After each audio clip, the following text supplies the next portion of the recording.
नमस्कार. धाराशिव माझामध्ये मी ऋषी तुमचं स्वागत करतो.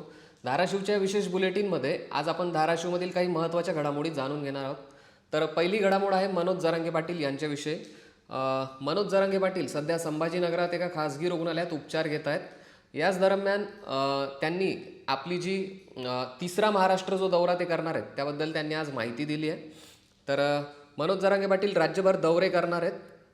मराठा आरक्षणाची आग आहे, ही जी आग आहे ती धगधगती राहावी यासाठी हा दौरा करणार असल्याचं त्यांनी सांगितलं आहे. मराठा तरुणांच्या मनात ही आग कायम राहिली पाहिजे, ही जी जिद्द आहे मराठा आरक्षणाची ती कायम राहिली पाहिजे यासाठी ते दौरा करणार आहेत. या दौऱ्याची माहिती त्यांनी आज दिली आहे. हा जो तिसरा दौरा असणार आहे हा 15 नोव्हेंबर ते 23 नोव्हेंबर या दरम्यान पार पडणार आहे. हा दौरा पार पडल्याच्या नंतर 1 डिसेंबरपासून गावागावात साखळी उपोषणही होणार आहे अशी माहिती त्यांनी आज दिली आहे. त्यांनी या दौऱ्याचं स्वरूप देखील आज स्पष्ट केले, तर ते स्वरूप जे आहे ते आपण आज पाहू. 15 नोव्हेंबर रोजी ते धाराशिव जिल्ह्यात वाशी, परांडा आणि करमाळा तालुक्यांना भेटी देणार आहेत. या दौऱ्याची सुरुवात जी आहे ती आपल्या धाराशिव जिल्ह्यातून होणार आहे, ही गोष्ट सर्वात महत्त्वाची आहे. यानंतर 16 नोव्हेंबर रोजी दौंड, मायनी, 17 नोव्हेंबर रोजी सांगली, कोल्हापूर, इस्लामपूर, कराड. यानंतर 18 नोव्हेंबर रोजी सातारा, मेंढा, वाई, रायगड. 19 नोव्हेंबर रोजी रायगड दर्शन, रायगड ते पाचाळ, त्यानंतर मुळशी, आळंदी.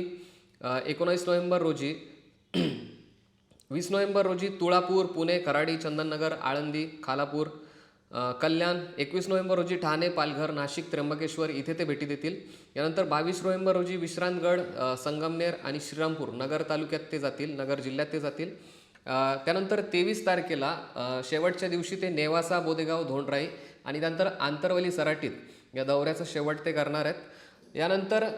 यानंतरचा जो टप्पा आहे, चौथा टप्पा, त्यात ते उरलेला महाराष्ट्र, विदर्भ आणि कोकण हा पूर्ण करतील.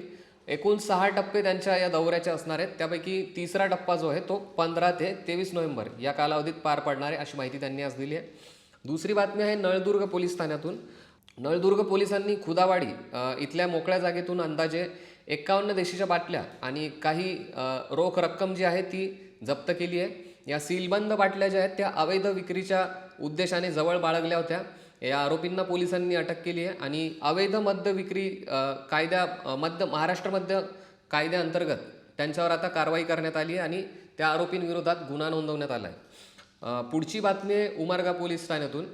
जुगार विरोधी पथकानं उमरगा पोलीस ठाण्याच्या जुगार विरोधी पथकानं जी आहे ते कळंब पोलीस स्थानकाच्या हद्दीत 2 छापे टाकलेले आहेत. यावेळी मटका जुगाराचं जे साहित्य आहे त्यासह काही रक्कम जी आहे ती पोलिसांनी जप्त केली आहे. यानंतर दुसऱ्या ठिकाणी जो छापा टाकण्यात आला नारंगवाडी फाट्यावर, नारंगवाडी पाटी इथे जो छापा टाकला आहे तिथे जुगाराचं जे साहित्य आहे त्यासह 1,500 ते 2,000ची जी रक्कम आहे ती पोलिसांनी जप्त केली आहे. या आरोपींविरोधात महाराष्ट्र जुगार प्रतिबंधक कायदा आहे याच्या विरोधात गुन्हा दाखल केला आहे उमरगा पोलीस ठाण्यात. याबद्दल 2 स्वतंत्र गुन्हे आता नोंदवण्यात आले.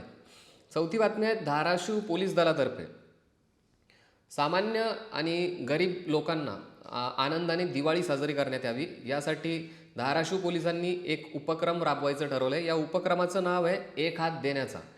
या उपक्रमाअंतर्गत धाराशिव पोलीस जे आहेत तर ते गरजू लोकांना काही मदत करणार आहेत.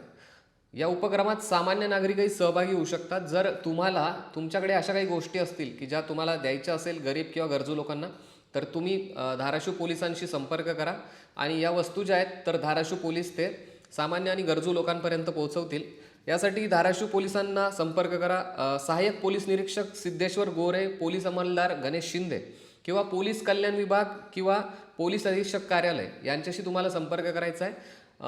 यांच्याद्वारे आपण आपल्या ज्या मदत आहे ती गरिबांपर्यंत पोहोचवू शकतो. यानंतर 5वी बातमी आहे ती रब्बी हंगाम पीक विमाबद्दल. तर रब्बीचा हंगाम आता लवकरच सुरू होणार आहे. यासाठी शेतकऱ्यांना जो पीक विमा आहे त्याचा हप्ता भरण्याची जी तारीख आहे ती जवळ आलेली आहे. रब्बी ज्वारी बागायत आणि रब्बी ज्वारी जिरायत पिकासाठीची जी तारीख आहे ती 30 नोव्हेंबर 2023 ही शेवटची तारीख आहे. तसंच बागायती गहू किंवा हरभरा, रब्बी कांदा या पिकासाठीची जी तारीख आहे तर ती 15 डिसेंबर ही तारीख ठरवण्यात आली आहे. त्यापूर्वी तुम्हाला तुमचा रब्बी पीक विमाचा जो हप्ता आहे तो भरायचा आहे. यानंतर उन्हाळी भुईमुग या पिकासाठी 31 मार्च 2023 ही अंतिम तारीख ठरवण्यात आली आहे. ही पीक विमा जी योजना आहे ही कर्जदार किंवा बिगर कर्जदार शेतकऱ्यांसाठी ऐच्छिक पद्धतीने ठेवण्यात आली आहे. शेतकऱ्यांना या पीक विम्यात फक्त ₹1 रक्कम हा भरायची आहे. बाकीची जी उरलेली रक्कम आहे ती रक्कम राज्य शासन पूर्ण करणार आहे. राज्य शासनाकडून ही रक्कम भरली जाणार आहे. यानंतर शेतकऱ्यांना यासाठी काय काय करावं लागेल, तर ज्या शेतकऱ्यांना पीक विमा उतरवायचा आहे त्यांनी शेतात जे पीक पेरलं आहे त्याबद्दलचं जे घोषणापत्र असतं ते घोषणापत्र, त्यानंतर 7/12चा एक उतारा, आधार कार्ड, बँकेचं पासबुकची झेरॉक्स आणि या सगळ्या प्रती ज्या आहेत तर त्या जवळच्या बँकेत किंवा सरकार सेवा केंद्रात दाखल करायच्या आहेत आणि आपला पीक विमा जो आहे तो संरक्षित करायचा आहे. यानंतर शेतकऱ्यांना जर अधिक माहिती पाहिजे असेल तर pmfbygov.in या वेबसाईटवरही आपण भेट देऊ शकता आणि याबद्दलची अधिक माहिती जाणून घेऊ शकता. किंवा वेबसाईटवर माहिती न मिळाल्यास कृषी अधिकारी जे असतील, आपले जवळचे कृषी कार्यालय जे असेल तिथेही तुम्ही माहिती घेऊ शकता. असं आवाहन केलं आहे कृषी अधीक्षक जे आहेत रवींद्र माने यांनी असं आवाहन केलं आहे. तर या बुलेटिनमध्ये आज इथेच थांबूया. धाराशिव जिल्ह्यातील विविध घडामोडी आणि ताज्या बातम्यांसाठी पाहत राहा धाराशिव माझा.